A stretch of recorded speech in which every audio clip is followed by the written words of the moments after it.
Club del Libro. Agradeciendo primeramente a Dios, un día espectacular acá en la ciudad de Medellín, no ha salido el sol, pero está fresquito.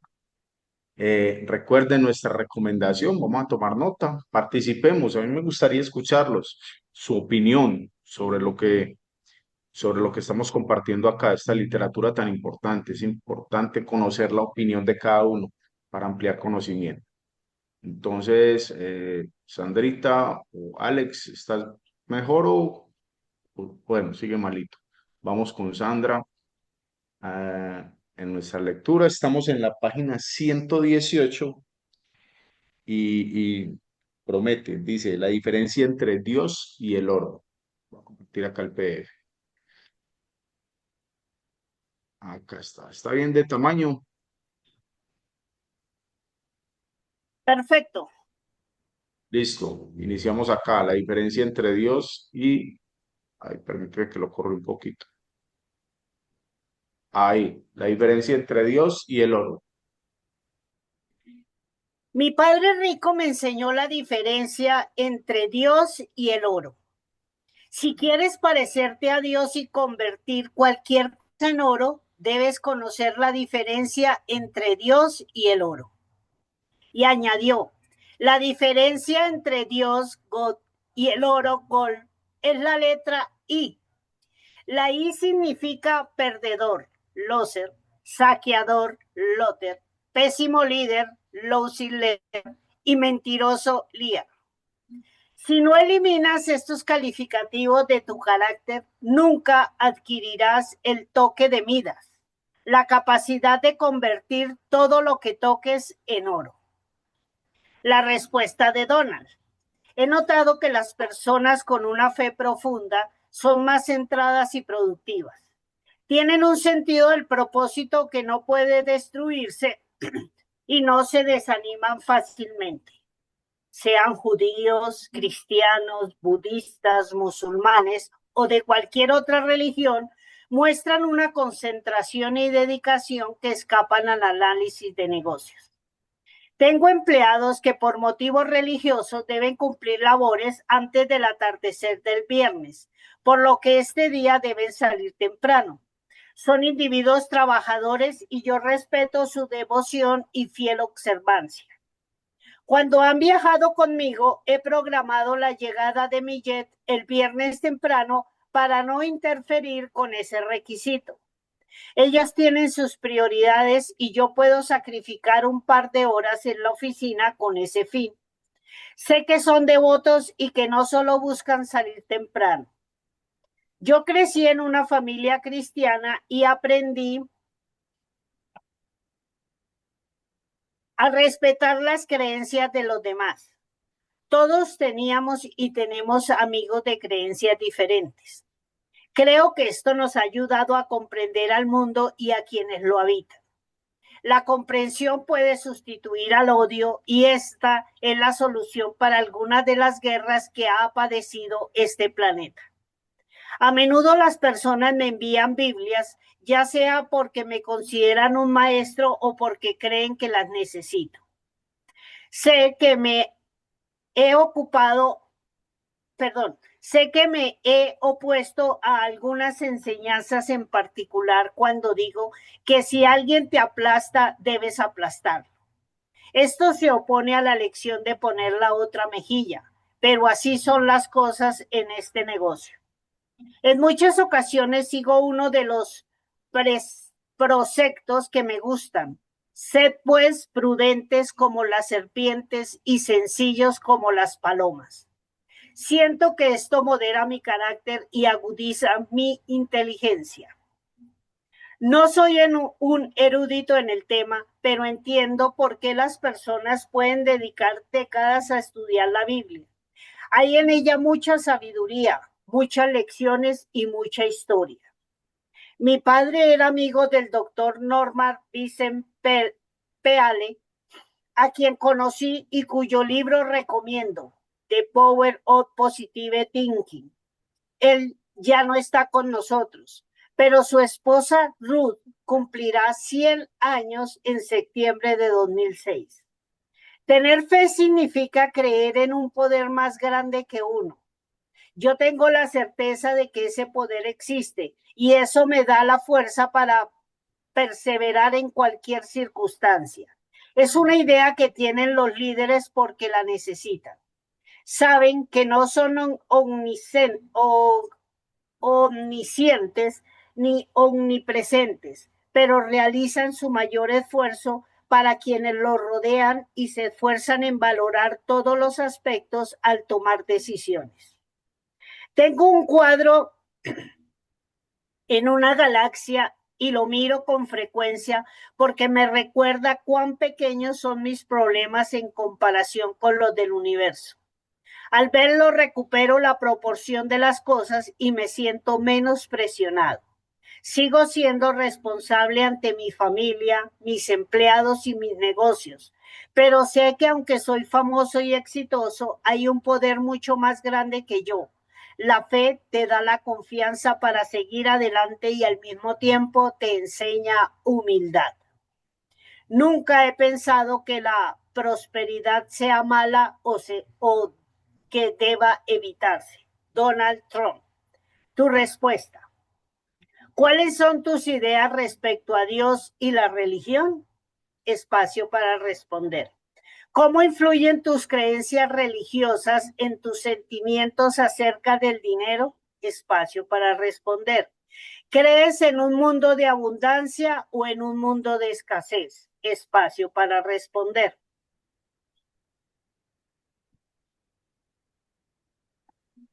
Parte cuarta.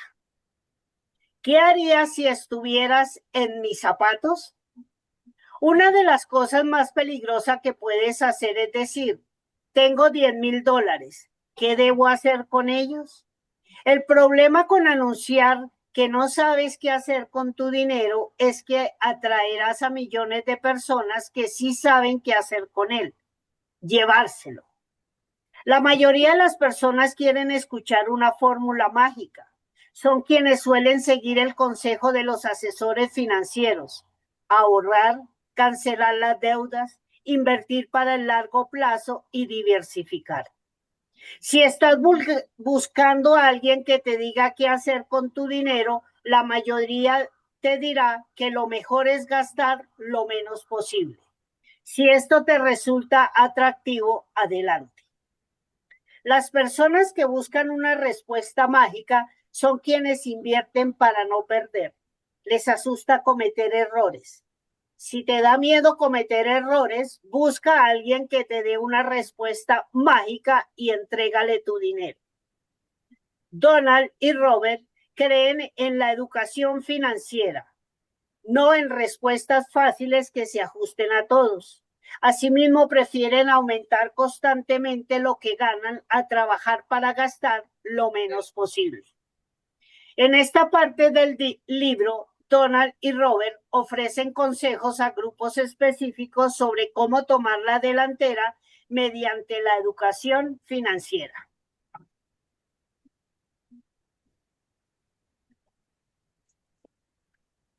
Capítulo 21. Aún soy estudiante. ¿Qué debo hacer? La respuesta de Robert.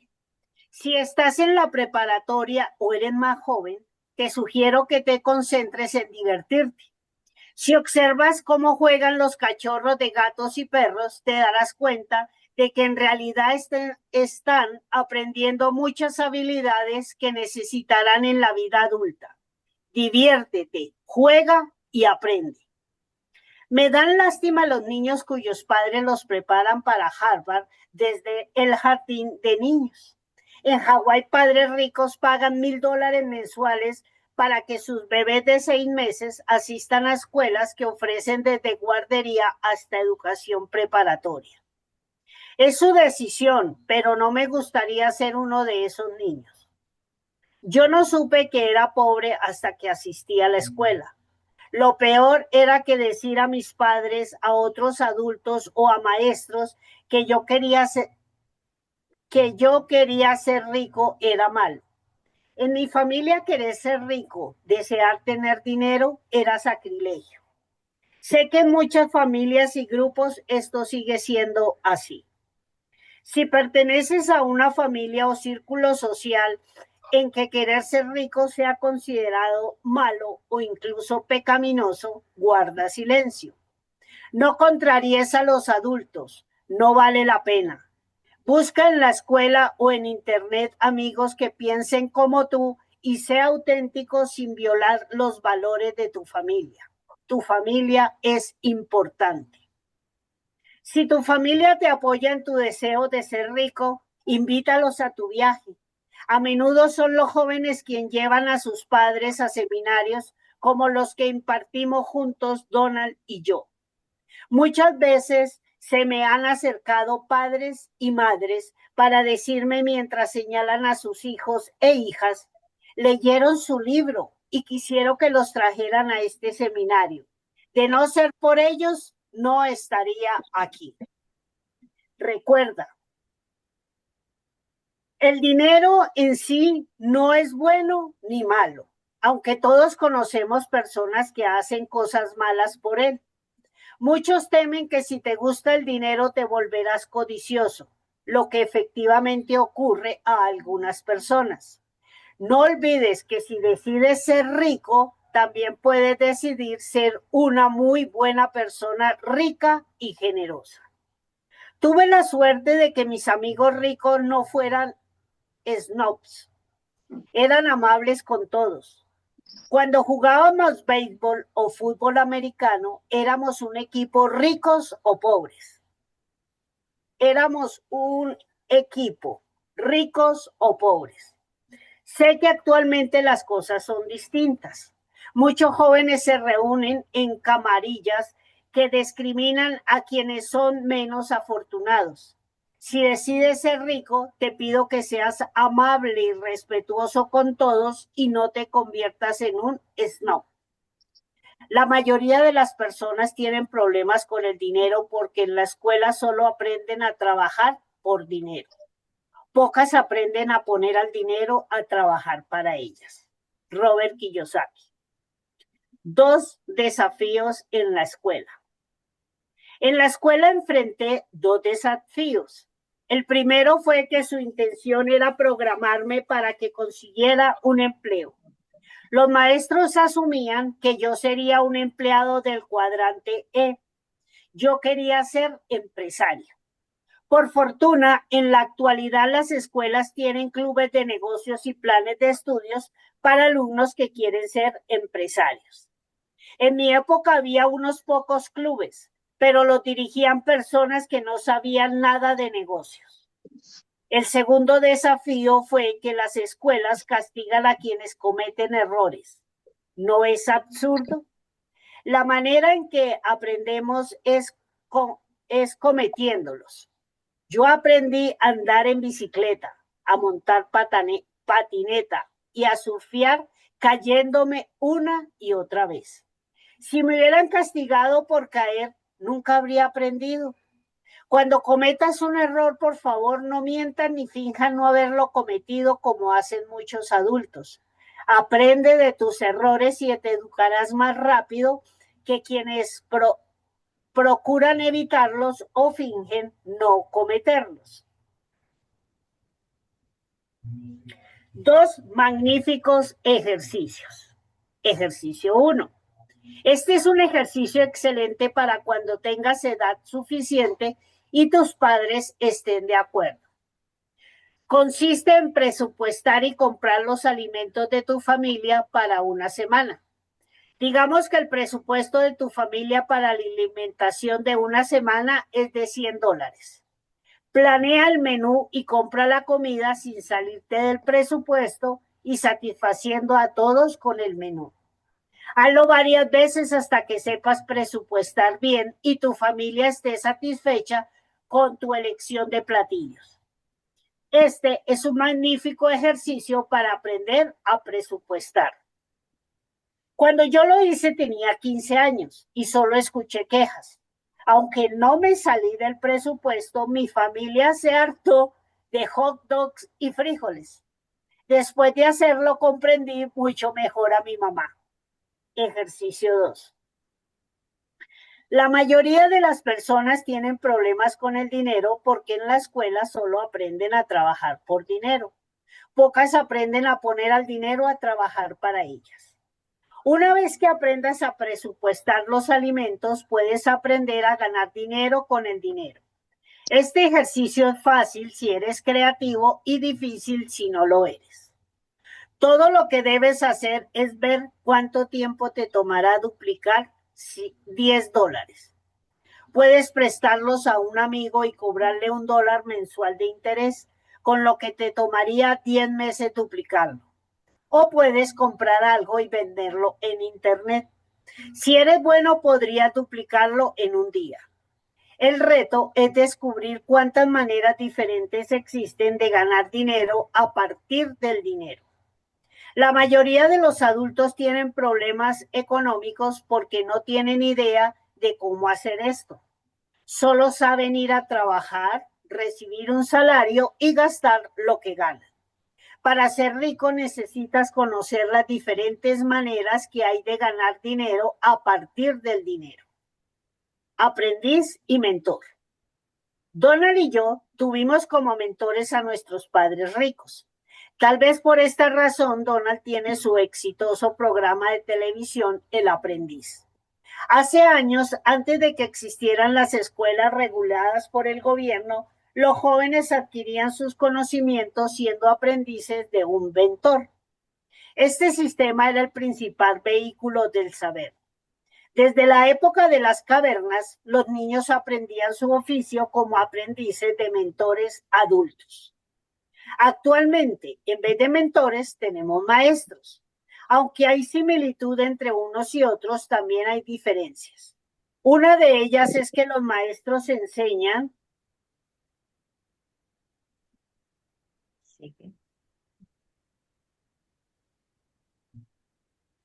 materias mientras un menor es mientras mientras un menor es alguien a quien quieres imitar, un modelo de conducta. Una de las dificultades que tuve en mi infancia fue que mi padre era maestro y aunque lo amaba, no quería ser como él cuando creciera.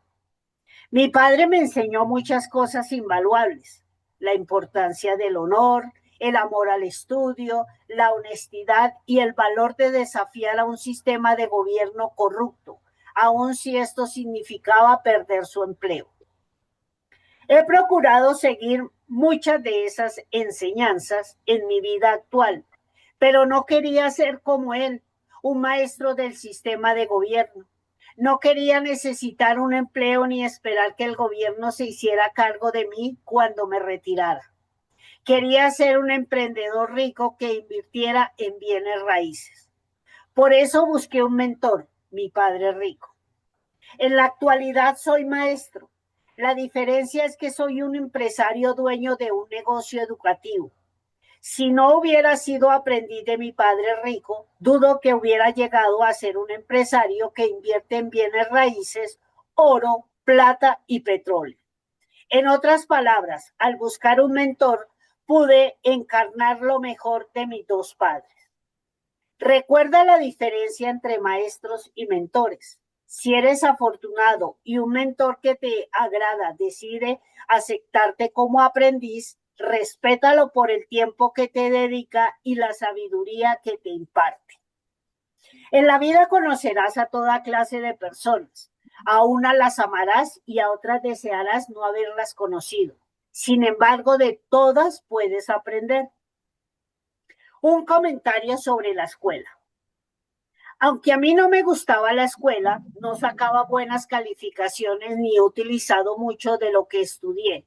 Recomiendo a los jóvenes completar su educación al menos hasta terminar 4 años de universidad. ¿Por qué? Por las siguientes razones. Primera, las épocas de bachillerato y la universidad te permiten madurar. Yo creía conocer todas las respuestas cuando estaba en bachillerato y la universidad, pero cuando salí de la escuela descubrí cuánto ignoraba. La universidad es una especie de boleto. Significa que has logrado algo, que, que te concentraste durante 4 años. De no tener una licenciatura, no habría podido ingresar a la Escuela de Aviación de la Marina. Cuando era piloto de helicóptero, a menudo permití a mi jefe de grupo que volaran la nave. La mayoría eran mejores pilotos que yo, pero no como, pero como no tenían una licenciatura, el boleto, el ejercicio no les permitía volar. Tercero, la universidad te da la oportunidad de explorar muchas materias y aficiones. En la academia me sorprendió cuánto disfrutaba estudiar economía. Si no hubiera asistido a la universidad, no sabría mucho sobre las tendencias económicas globales ni sobre el lenguaje que usan los economistas. Saber un poco sobre la diferencia entre PIB y PNB o las diferencias entre M1, M2 y M3, los parámetros para medir la oferta monetaria, ha marcado una diferencia significativa en mi situación económica. ¿Qué debo estudiar? Siempre que los jóvenes universitarios me preguntan qué deben estudiar, recomiendo 2 materias. 1, contaduría. 2, derecho mercantil. No las recomiendo porque piensen que todos deban convertirse en contadores o abogados, sino porque ofrecen la oportunidad de ver el interior de los negocios y las inversiones. Comprender estas 2 materias es como ponerse unos lentes de rayos X y ver lo que la mayoría no puede ver. Los asesores financieros pueden convencerte de que les des tu dinero porque saben que tú crees que ellos ven lo que tú no. Quieren que piense que ellos tienen información privilegiada. Pues bien, algunos las tienen, pero la mayoría no. La mayoría de los asesores financieros son vendedores, razón por la cual se le conoce como agentes. Como ya dije, la mayoría no invierte en lo que recomienda. Una de las ventajas de asistir a la escuela y estudiar diferentes materias es que aprenden la disciplina y el idioma particular de las diferentes profesiones. Por ejemplo, cuando asistí a la escuela de aviación, aprendí la disciplina de los pilotos y su jerga. Cuando estuve en la academia, aprendí la disciplina necesaria para vivir en un barco y ser oficial. Asimismo que en el mundo de la navegación no se habla de derecha e izquierda, sino de estribor y babor. Al estudiar contaduría, aprendes a leer números y palabras específicas de ese campo. Quienes han leído Padre Rico, Padre Pobre, recordarán que mi padre rico tenía una definición distinta de la palabra activo que mi padre pobre. Por eso mi padre pobre consideraba su casa un activo y mi padre rico consideraba la suya un pasivo. Mi padre rico extendió las definiciones de esa palabra, mi padre pobre no. Esa distinción marcó una gran diferencia en la vida de ambos. Todavía me encuentro con periodistas financieros y vendedores que quieren discutir conmigo la definición de activo y pasivo. A propósito, la razón porque la mayoría de las casas son pasivos es porque en contaduría hay 3 declaraciones básicas. Una, la declaración de ingresos que se ilustra a continuación. Ingreso de bajo gasto. Segundo, el balance general que se ilustra a continuación en una columna activos y en la otra columna pasivos. Y 3, el estado de origen y aplicación de efectivo es a esta forma a la que muchas personas, incluso muchos contadores, no prestan mucha atención.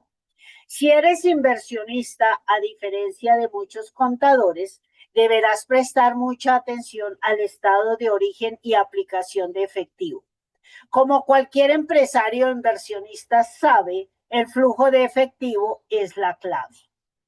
En el juego Class Float, el estado de origen y aplicación de efectivo es el siguiente. Hay un formulario donde dice estado de origen y aplicación del efectivo. Hace poco estuve en el programa de televisión 2020 donde no se han hecho comentarios favorables de mí y mis libros. Entre los invitados había varios autores financieros del agrado del programa. Un experto financiero que antes del año 2000 recomendaba fondos de inversión en el campo de la tecnología se había convertido en 2006 en experto en bienes raíces. En el programa 2020 recordaba a las personas comprar la casa de sus sueños. Este antiguo experto a fondos de inversión y ahora ducho en bienes raíces ayudaba a una pareja con dificultades económicas a comprar la casa de sus sueños. Les decía que la casa era un activo en plena burbuja de los bienes raíces, cuando las tasas de intereses iban a la alza y las ejecuciones hipotecarias se multiplicaban. ¿Puedes creerlo? Según él, la casa era un activo porque estaban tirando a la basura el dinero que pagaban de renta. Como inversionista profesional, yo había recomendado a la pareja seguir rentando hasta que el mercado se estabilizara. El otro experto financiero en 2020 dijo que la mayoría de los millonarios conducen Toyotas. Como mencioné al principio de este libro, actualmente hay millonarios que nunca porque el dólar cayó y el valor de las casas aumentó, efectivamente hay millonarios, pero en papel. Ahora bien, no hay nada de malo con tener un Toyota. Yo no deseo gastar lo menos posible como sugieren los otros autores. Yo quise ser rico para vivir la buena vida, no para gastar lo menos posible. Si quieres gastar lo menos posible como millonario, adelante, es tu decisión. Estudia contaduría y derecho mercantil y aprende sobre las tendencias del mercado para que no te engañen personas que se prestan como expertos o son presentadores como tales por los medios de comunicación, pero no son inversionistas. El presentador del programa, un periodista avesado, se quejó de que en mis libros yo no daba respuestas específicas. No ofrezco respuestas como dame tu dinero y diversifica, de modo que yo gane más comisiones. Ni compra una casa porque estás desperdiciando el dinero de la renta. Porque prefiero enseñar a las personas a pensar por sí mismas. Hay momentos en que conviene más rentar que poseer y cada quien debe ser capaz de determinar qué es lo mejor para cada uno. Aunque estoy de acuerdo en que poseer una casa es importante, saber cuándo, dónde y con qué tasas de intereses comprar también lo es. Así como cualquier comprador conocedor sabe cuándo son las ventas, a un inversionista conocedor no le gusta comprar a menos que haya una venta. Sugerir a la pareja comprar una casa mientras el mercado de bienes raíces estaba a un punto máximo y pagarla aunque esto significara no tomar capuchinos, me parece una manera absurda de abordar la adquisición de una casa. Lo mejor es que las personas aprendan a pensar por sí mismas a través de la educación financiera, que vean los ojos de rayos X en vez de que alguien más los jale de la nariz. Toma cursos de contabilidad y derecho mercantil, aunque no tengas planes de ser contador o abogado. Un comentario acerca del flujo de efectivo. El flujo de efectivo es importante porque es el factor principal que deben controlar empresarios e inversionistas. Como dije antes, la razón por la que me gustan los bienes raíces y comprar o desarrollar negocios es porque tengo el control. La mayoría de los inversionistas creen que invertir es riesgoso porque invierten en vehículos sobre los que no tienen control, como ahorros, acciones, bonos y fondos de inversión. Si analizas el diagrama del estado financiero, verás por qué el control del flujo de efectivo es tan importante para los inversionistas profesionales y los dueños de negocios. En un cuadro, ingreso y debajo el otro cuadro, gasto. Un factor que refleja un IQ financiero alto es que el flujo de efectivo llegue al cuadro de ingreso. Un factor que refleja una baja inteligencia financiera es un exceso de efectivo que fluya desde el cuadro de gastos. Estados Unidos y muchos estadounidenses están en problemas financieros porque no han sido capaces de incrementar el flujo de efectivo a su cuadro de ingreso y han perdido control sobre el efectivo que fluye de su cuadro de gastos. Asimismo, en vez de crear activos, continuamente crean más pasivos, lo que acelera el flujo de efectivo desde el cuadro de gastos. Una persona que tiene una deuda excesiva en tarjetas de crédito hipoteca su casa para pagar las tarjetas y luego vuelve a endeudarse con la tarjeta. Es un ejemplo de alguien que ha perdido el control. Mi padre rico me recomendaba dedicar algunos años a aprender a vender, tocando puertas donde querían que controlara el efectivo del ingreso que fluía a mi estado financiero.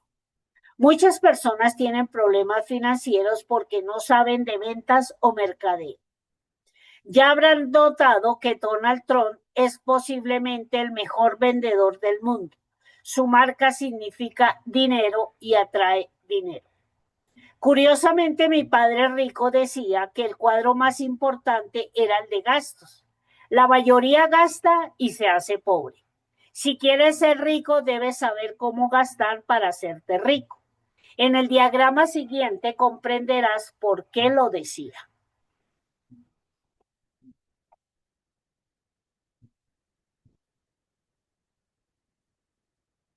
Está el cuadro donde en la parte superior dice ingreso y en la parte de abajo dice gasto. Y el empleo donde va para la casilla de gasto. Después del gasto en el número 1 va para afuera, mucho gasto. El número 2 para afuera, mucho gasto. El número 3 va para activos y para pasivos. Estos son los tres controles básicos del cuadro de gastos. Una de las razones por la que nuestro país y millones de personas tienen problema es que todo lo que tienen son los flujos de efectivo número 1 y número 2. Si quieres ser rico sin importar cuánto ganes, debes tener el flujo de efectivo número 3. Como ya dije, USA Today realizó una encuesta y descubrió que el mayor temor en Estados Unidos no era el terrorismo, sino quedarse sin dinero después del retiro. ¿Será porque la mayoría de los asesores financieros y las personas tienen mentalidad de ahorradores? El flujo de efectivo número 3 es el diagrama de la mentalidad de ahorrador. Para ser rico y no vivir gastando lo menos posible, una persona necesita la flecha de flujo de efectivo número 4. Es la flecha que tenemos Donald y yo. La número 4 está en la casilla activo, va para la parte de ingreso y el gasto y el pasivo están en blanco. Trabajemos o no, el efectivo sigue fluyendo desde nuestros activos. Mientras más trabajamos para enriquecer este cuadro de activos, más ganamos. Donald y yo tenemos dinero más que suficiente que recibimos del flujo de efectivo número 4. No necesitamos trabajar, pero elegimos seguir haciéndolo para tener más activos, los cuales nos hacen más ricos. Permítame dar un ejemplo relacionado con las actividades de mi esposa. En 1989, Kim adquirió su primera inversión, una casa de 2 recámaras y un baño en Portland, Oregon, con valor de $45,000. Su estado financiero tenía el siguiente aspecto. En los activos estaban los $45,000 y en los pasivos estaban los 40,000. De los activos se pasaron a su ingreso los 25. Después de valorar miles de propiedades y comprar unas 25, realizó su siguiente inversión en 2004. Compró una propiedad comercial por aproximadamente $8 millones, con un enganche de $1 millón que pidió prestado. Así que la compra estuvo financiada por deuda al 100%. Su flujo de efectivo neto tenía este aspecto. Sus pasivos 8 millones, sus activos 8 millones, sus pasivos 8 millones. De los activos pasó a la forma de ingreso $30,000. En otras palabras, mensualmente recibe un ingreso neto de $30,000. Y como es ingreso pasivo, paga menos impuestos que alguien que recibe un salario de $30,000. Es una inversión excepcional y aunque este tipo de inversiones existen, son poco comunes. Pero tener educación financiera y visión de rayos X rinde frutos. Si haces cuentas, los rendimientos de esta inversión son infinitos. Sin duda alguna supera el 10% de rendimientos que presumen los asesores financieros. Los inversionistas en bienes raíces y los empresarios pueden sacar mayores rendimientos de su dinero porque en estos campos se permite la creatividad. En general, el control y la creatividad son tabú en vehículos como cuentas de ahorros, acciones, bonos y fondos de inversión. En 2005, Kim encontró otra inversión. Esta vez tuvo que dar como enganche $1 millón de su dinero, pero también le aporta un rendimiento neto de $30,000 mensuales. Actualmente su ingreso pasivo, el cual no proviene del trabajo, supera el $1 millón anuales. Por esto, recomiendo a los estudiantes tomar cursos de contabilidad y derecho mercantil en la universidad. Una vez que te gradúes de la universidad, empieza a practicar. Deberás convertir tu educación en experiencia. Mientras más practiques, más aprenderás y más experiencia adquirirás. Comprobarás que los riesgos se reducen y que tus rendimientos aumentan. ¿Quién escribió un libro llamado Mujer Millonaria? Aguilar, 2007. Y se ganó el derecho de hacerlo. Le tomó cerca de 10 años ser muy buena y yo diría que se está sumando a las filas de los expertos. El subtítulo del libro lo dice todo. ¿Por qué odio que me digan qué hacer? A mí me consta que es cierto. La razón por la que se hizo millonaria es que quiere la libertad para vivir la vida a su manera. El banco me da intereses. Alguno de ustedes dirá, bueno, mis ahorros me dan intereses. El problema con los ahorros, repito, es que es más lo que pierde el dólar como valor que el interés que genera. Con los ahorros tienes muy poco control sobre tu ingreso o sobre los rendimientos de tu dinero. Es muy probable que quienes se retiren con ingreso fijo sufran el aumento de la inflación, lo que reducirá el valor de su dinero y sus ahorros. Yo prefiero aprender a controlar mi ingreso y los rendimientos de mi dinero a darlo a un banco. Tengo algo de dinero ahorrado como reserva, pero no espero vivir de él. Exhorto a las personas a adquirir una mentalidad de inversionistas y no una de ahorrador. Si lo haces, dormirás mejor cuando seas mayor. En conclusión, si estás en la universidad, busca educación básica en contaduría y derecho mercantil. Una vez que termines la escuela, invierte algo de tiempo en convertir esa educación en experiencia. En teoría, aprender a controlar el flujo de efectivo del ingreso, los gastos, los activos y los pasivos suena fácil, pero en realidad no lo es. Convertir la teoría en experiencia resulta fundamental. El Sandra, derecho, dejemos por ahí. listo. Quedamos en la página 128, el derecho mercantil.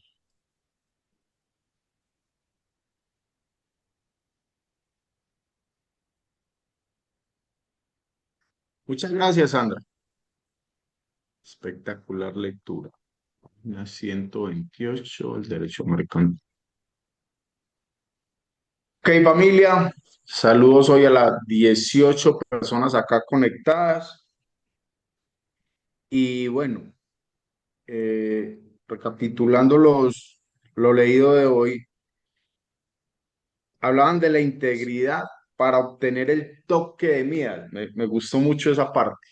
Integridad para obtener el toque de Midas. No, no solo basta con los talentos o las habilidades, sino la integridad. Es importante. Una persona puede ser honesta, más quizás no alcanza a ser íntegra. Eh, aprendí de, de un mentor que la integridad es hacer las cosas bien, aun cuando no te están bien, ¿sí? Hacer las cosas bien, aun cuando no te están bien. Entonces es como una ley divina, ¿sí? La integridad te lleva a obtener el toque de miras. Me gustó mucho esa parte. La escuela te castiga por cometer errores. Me, me- me llevó a un episodio de mi vida fuerte, en una ocasión que estando ya en la secundaria, perdí una gran cantidad de materias. Perdí una gran cantidad de materias en un periodo y obviamente yo tenía que llevar las notas a mi padre siempre. Cada entrega de notas yo iba y le mostraba los resultados a mi padre. Y recuerdo que en esa ocasión fue algo muy fuerte porque se disgustó demasiado y fue a darme una paliza fuerte. Yo ya estaba muy grande y la verdad pues no permití que eso sucediera, pero me trae a ese pensamiento de cómo la educación, no sé cómo será en Ecuador, que si algo descubrí yo cuando tuve la oportunidad de estar en Ecuador, es que la educación que tienen es bien buena, o sea, se desarrollan profesionalmente, inclusive desde la secundaria. Me encantó cómo se les nota el nivel de educación a los ecuatorianos, hay que tienen una muy buena educación. Pero eso me llevó a ese episodio y decía yo, claro, o sea, uno se siente como temeroso a cometer errores, tan temeroso que iba a obtener una paliza por parte de mi padre por haber perdido unas materias en un periodo escolar. Y eso es generar un temor al equivocarse, ¿verdad? Temor a un fracaso en un área determinada. Y creo que lo peor hacia el éxito, que, que te, que te generen ese miedo a equivocar, porque el éxito, y lo hemos escuchado muchas veces, es una suma quizás de fracasos, ¿sí? Intentas, te equivocas, vuelves, intentas, te equivocas, te levantas, vuelves, intentas, hasta que de todas las veces que te equivocaste, de todas las veces que fracasaste, estás aprendiendo, estás mejorando y llegas a ser una persona exitosa. Entonces, la verdad, esa parte del libro me llevó a ese episodio, lo recordé pues como si lo estuviera viviendo en este momento, hasta frío me puse, fue bien fuerte. Acá dicen que Eh, decían que la letra con sangre entra. Exacto, imagínese que para aprender las tablas de multiplicar. Era Era un difícil. dicho, acá en Colombia también, María, que las tablas Sí. de multiplicar se aprendían con sangre. Ah, imagínese eso. Por Dios, ¿cómo le va a decir un, un niño una cosa de esas, verdad? Y mi Muy papá me fuerte. pegaba en la cabeza porque no me entraba en la tabla. Sí, María, muy fuerte. Eh, Otra parte que me encantó fue busca un mentor. Busca un mentor y, y gracias a Dios nosotros pertenecemos a una industria que esto me fascina conversarlo y es donde quien te aconseja es una persona que tiene un resultado real, ¿cierto? Un resultado real. Quizás no es muy letrado, quizás no tiene títulos universitarios, ¿sí? O posgrados o cosas como esta, pero tiene un resultado y lo obtuvo en esta industria, y es importante. Basta con comprender que, y nos lo han dicho Robert Kiyosaki y Donald Trump en este libro, comprender el poder del apalancamiento. Tenemos esa palabra, apalancamiento. Apalancamiento, el trabajo en equipo, muy importante, exaltar los talentos que cada persona tiene, para que es muy bueno, porque los equipos funcionan así, ¿cierto? Si tú quieres tener un buen desempeño en equipo, debes sacar lo mejor de cada persona y ponerlo a favor de lo que están construyendo, ¿verdad? Tú eres muy bueno en oratoria, listo. Tú vas a participar en esa parte en oratoria. Tú eres muy bueno para cerrar negocios, vas a participar en esa parte. Tú eres muy bueno para capacitar, ¿sí? Tienes mucha fluidez para llevar la información a las personas. Entonces, por eso el trabajo en equipo es fundamental. No sé si esté en nuestro plan de lectura un libro que conocí y me encantó y creo que se llama Equipos de Alto Rendimiento. Por ahí lo tengo, voy a buscar. No sé si esté ahí en nuestro plan de lectura para este año, pero es muy bueno, muy bueno. Lo podemos compartir. Entonces, familia, eso es lo que tengo hoy como para aportar. No sé si alguien más quiera conversar sobre lo leído el día de hoy. Hola, mi estimado John, ¿cómo Hola, están? Fernando. Bueno, sí, yo quería hacer un pequeño aporte sobre la primera parte porque tuve que salir, ¿no? Entonces me llamó mucho la atención porque me hizo recordar una parte bíblica que leí, si mal no recuerdo, creo que es Mateo capítulo 7 versículo 14, donde hace referencia justamente entre Dios y el dinero, ¿no? Entonces dice, si amas a Dios, no puedes amar al dinero, y si amas al dinero, no puedes amar a Dios, pero no puedes amar a las dos a la vez. Entonces el enfoque va en los mandamientos, ¿no? Pues poner a Dios sobre todas las cosas.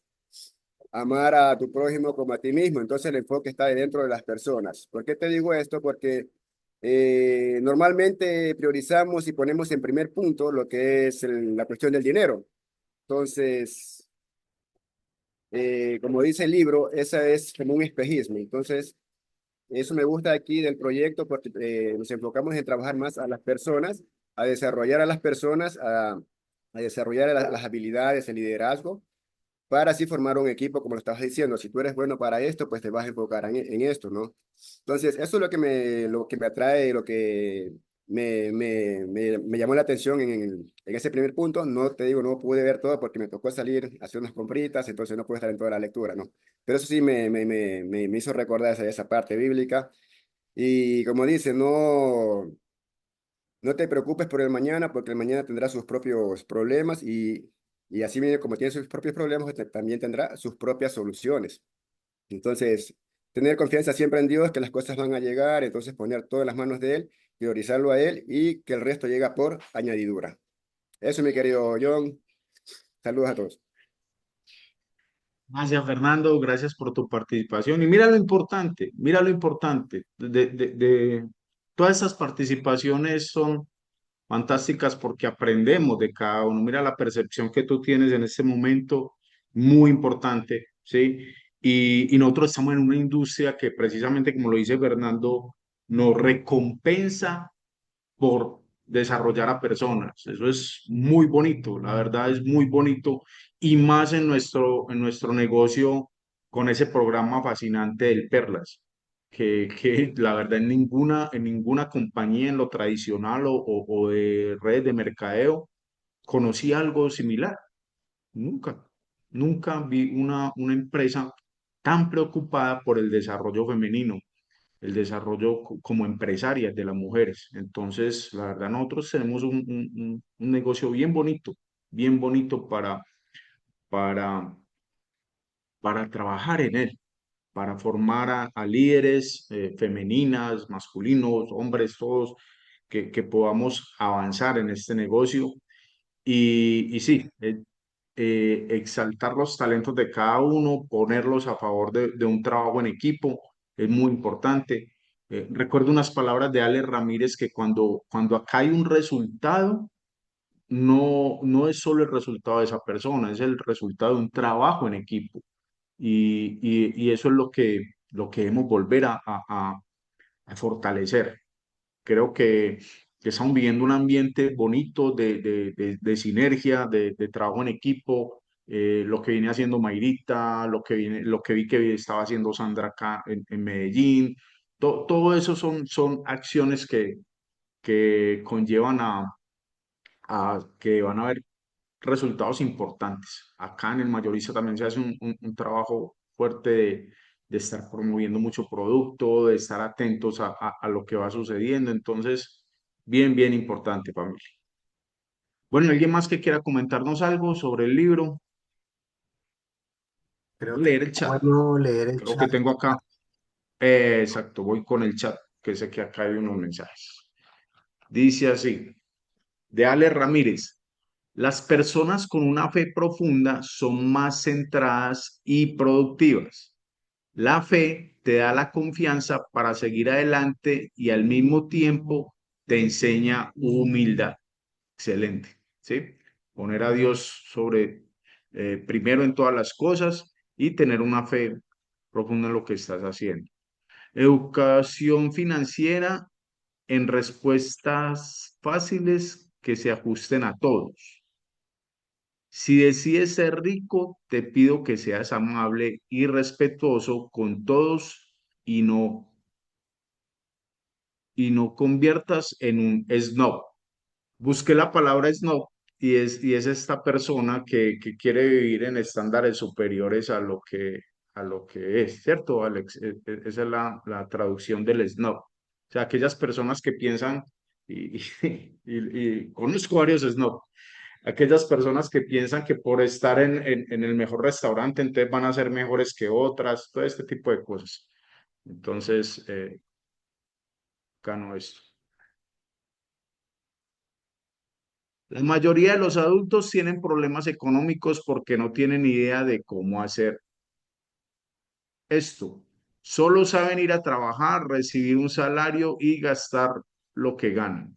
Para ser rico necesitas conocer las diferentes maneras que hay de ganar dinero a partir del dinero. Esta es una parte que rescaté ahí del libro.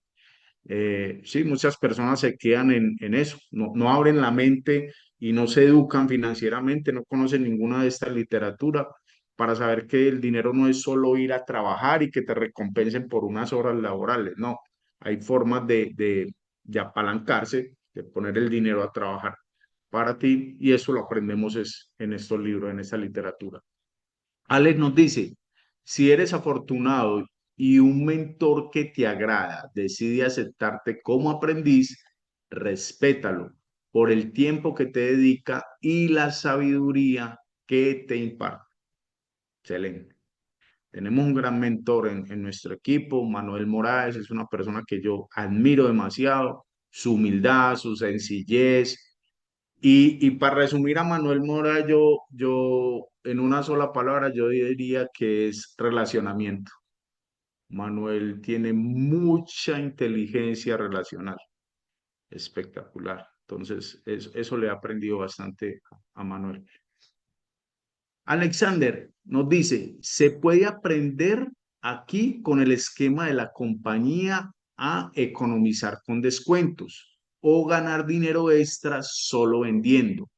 ¿O podemos convertir la propuesta de Ginode en un vehículo, en un activo que genere ingresos permanentes y crecientes al hacer el plan de carrera a diamante o superior? Lo primero es bueno, o sea, la venta. Lo segundo es mejor, o sea, la red. Lo primero es para los buenos. Para lo segundo, hay que ser una mejor versión cada día y aprender a encontrar a los mejores. Excelente. Muy bien. Tenemos esa claridad. Aquí nos decía Alex dónde está lo de que no puedes amar más a Dios que al dinero, que perdón, amar más el dinero que a Dios. Es Mateo 6:24.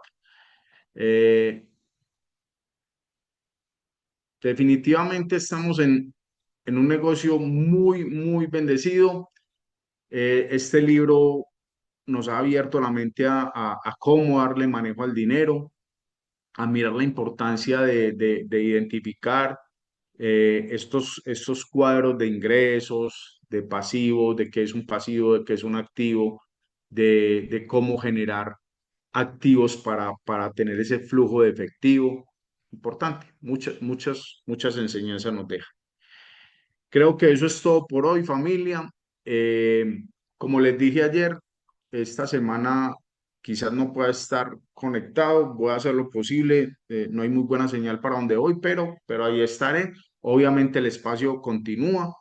Voy a hablar con los líderes a ver quién se hace cargo y yo les deseo de antemano un espectacular fin de semana. Recuerden que mañana tenemos el encuentro de liderazgo. Y bueno, eso es todo por hoy. Vamos a la foto, familia. Hoy es viernes, víspera de fin de semana. Vamos a la foto, enciendan sus cámaras. Hola Anita, ¿cómo estás? La mejor actitud. Hola Hidra. Hola Lorena. Siempre estoy Excelente, eso mejor. así con cámara encendida. Vamos a la foto, a la cuenta de 3, a la 1, a las 2 y a las 3. Tres. Perfecto, quedó espectacular esa foto. Dios me los bendiga. Un feliz y bendecido fin de semana para todos y para todas. Nos vemos con la ayuda de Dios. Si Dios me lo permite, puedo conectar el lunes con ustedes. Chao, chao. Abran sus micrófonos. Pueden despedirse. Chao, chao. Gracias.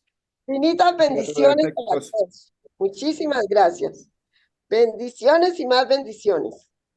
Feliz fin de semana y feliz viaje.